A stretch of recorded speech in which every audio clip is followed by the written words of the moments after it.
Hello, welcome to Space Xbox. I am Uncle Mike, and this is my crewed Kerbal space program career on the Xbox One and mission 2, and this will be the briefing and build video. I was going to be separating my new crewed Kerbal space program career into two videos: the briefing and build, and then the flight and debriefing. So let's go ahead and get right into it here, and let's jump right into mission control, and let's do the briefing. Let's find out what contracts are available to us now. We're going to have a lot of these scientific and observational contracts, but those really don't move us forward in our vision of putting a human, or in this case a Kerbal, onto the surface of Mars, which in the game is called Duna. So we're gonna skip over a lot of these observational ones. The only reason why we'll probably do those is if we need the funds for completion. We want to do ones that are crewed missions, because all of our missions will be crewed. So a lot of these are hauling things, testing, but here is one with escaping the atmosphere. Clearly a crewed mission that we can do. So we are going to take that to escape. Now there also is another one for orbiting Kerbal already, but I don't think we have enough science and funds and components unlocked in the research and development tree to go ahead and get into orbit. There is one about testing the Mark 16 parachute over, but I think we're just going to take the contract here for mission 2, which will be to just get into space, or in this case, escape the atmosphere. So let's go ahead and return to the Space Center. Let's go ahead and get into into the vehicle assembly building, the VAB, and let's start building our vehicle.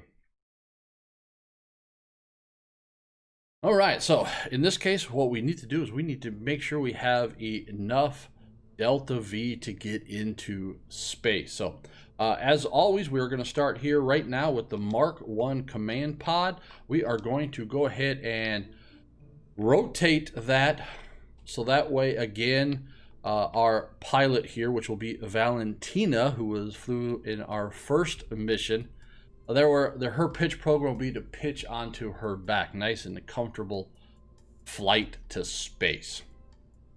All right, so we did unlock some fuel tanks last time, but one of the things that we are going to do is we are going to need to get rid of these fuel tanks. We're just going to have too much weight for re-entry. So we're going to need to come down here, and this is a little different, into our couplings, and we need to go ahead and put a decoupler onto our pod there.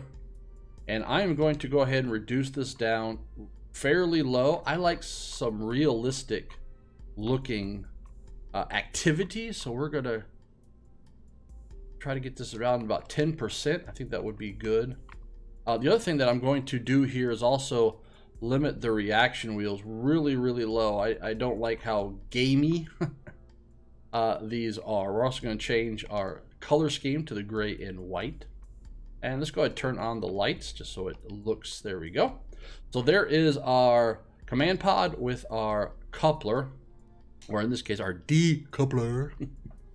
So let's go ahead and add on, like we do, just build the capsule. So we need then our parachute, which we are going to, no, I don't need minimum pressure. I want maximum altitude. There we go.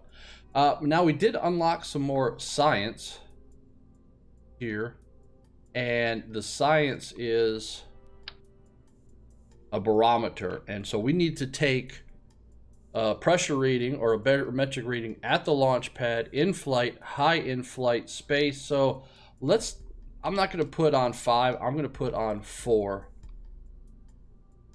barometers. So we're going to try to get these up high right there. That looks good. So we got 4 barometers, and then we'll put on 3 of the science goos for science, because we need to take one high in flight, in space, and then a speculation of where we'll land. We've already done the water science, so in case we land somewhere else. So I'm going to put those right about there. Make sure I have access to all my barometers. And then we're also going to move this here in, like right there. There you go. That looks pretty sharp. So we've got now our command module, we've got parachute, the science we need on it. I'm going to make sure I go ahead and deal with staging here now before we start really building the core of the vehicle, which is now going to be the fuel and engines. And it would seem as if I made a mistake in that I did not set the difficulty here, so everything basically unlocks when I do the research tree. So we're just going to go ahead and live with that. I'm not going to go back and change those settings. So I guess I missed a switch when I did the settings. I could go back and do that, so I might do that here, but not for this flight. So in the future you might see that like the Reliant is not activated yet, but maybe oh, I know, it just shows up, but I still have to buy it. Everything's good, everything is cool. All right, good. So all right, so now what we need to do is we just need to put a bunch of fuel tanks. So we're going to put one of the biggest fuel tanks we've got. We know that we can change the color scheme to the orange, because why? Because that is the official color of Uncle Mike. All right, so now we can copy these. Change off the symmetry here. It's back to 1. There we go. Oops, I did not copy that correctly. Well, we hold down X and press A here on the controller, and that copies it. 4. There's 4.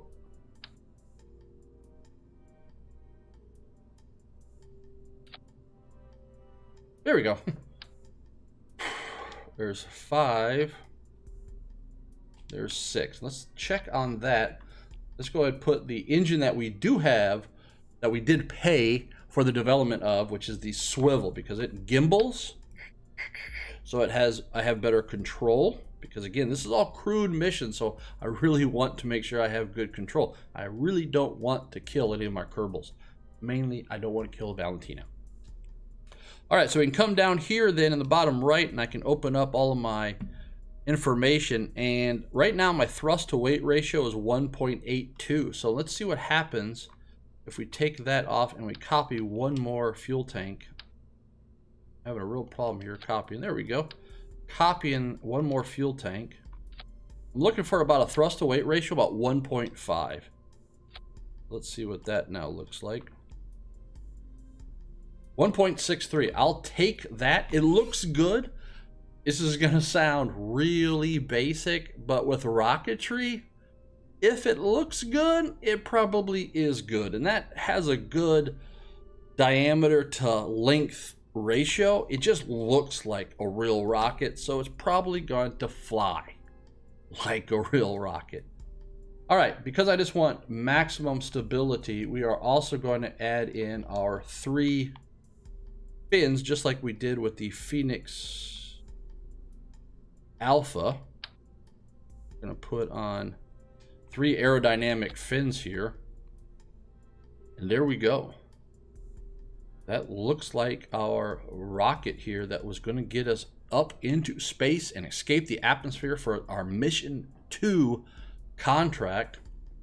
But we need to rename this, so we are going to rename this the Phoenix. Again, in video number 1, I explained why they are the Phoenix series. So we are going to name the Phoenix, and this is going to be the beta. First one was the Alpha. This is the beta. And the Alpha was a single crew, solid rocket fuel vehicle. Therefore, it is the Alpha. The Phoenix Beta here is now going to be a single crew, liquid fuel variant of our Phoenix. So as long as it's single crewed and long as it's liquid fuel, it will remain the Beta series. But we will have to change the variant if we go to multiple crew members. But this will be then the Mark 1. So here is now our Phoenix Beta Mark 1. we can go ahead and do that. So this is single crew. Put that in the description just so we remember. So it is single crew. Single, oh no, that's single, sorry. Single crew liquid fuel. So anything that goes out of that parameter will need to change the variant. All right, so there we go. Let's go ahead and save this. All right, so everything's looking good. I like it. I'm gonna go ahead and close up our information. I'm gonna check staging here. So the engine fires first, then we stage for re-entry, and then the parachute. So I think everything is looking good here. I want fuel full thrust. We changed the reaction wheels of this down to very small, and we changed the decoupler. So everything looks good. So I think we're go for flight. So I will see you in video number 2 of mission 2, which will be the flight and debriefing. It's so beautiful, you and me. We're meant to be in the great outdoors.